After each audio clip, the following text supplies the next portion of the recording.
walk us through some of these things. And we're talking about AI in a financial services environment.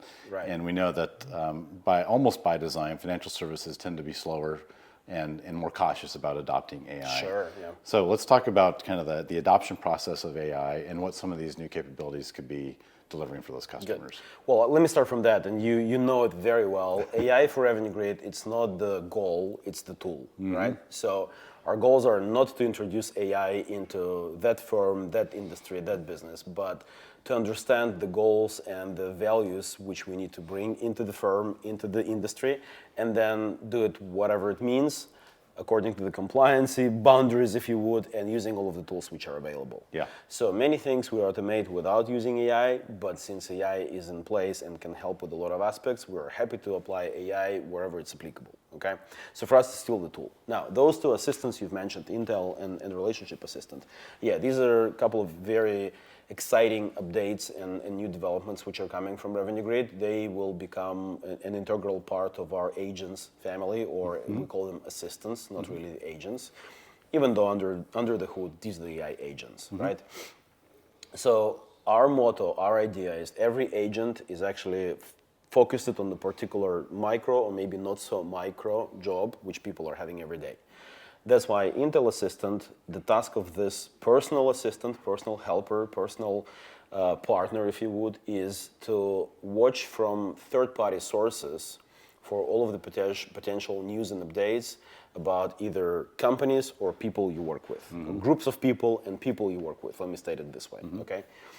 What do I mean by third-party sources? That could be publicly available or proprietary available data sources.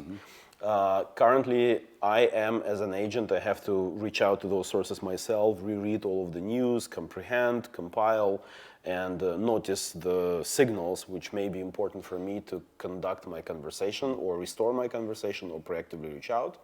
So Intel Agent does it for you automatically. Intel Agent knows who you are talking with, groups of people or people itself, watches those sources which makes sense, again, either publicly available or proprietary available, getting the signals, getting the news out of all of those sources, compiles this into the one news cloud, if you would, for you, and then around the contacts and group of people you work with will poke you if there is something important, or just collect those news. So on your call, you can go and see what's going on with this person, with this group of person, with the household, etc.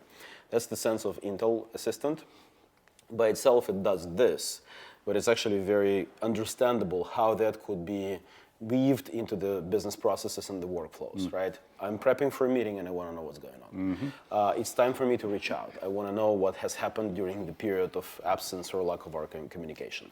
We've got new inquiry. I'm rotating and I've got that contact under my management and I don't know, first of all, what was the status? Second, what's changed? So if I approach with some message, how do I rely not only on internal knowledge about this person or group of people, but also on external, so my conversation more natural, more fruitful. Yeah. So this is how Intel Assistant can be a good co-worker with other either agents, assistants, or just with people who are using this. So that's about Intel. Now, Relationship Assistant, it's another personal level assistancy for those who are in wealth management in particular, but the task is somehow comparable, though very, very different. In fact, we've been talking about relationships a lot, and that's the, as we say, that's the currency of the wealth management, if you would, one of the important things, right?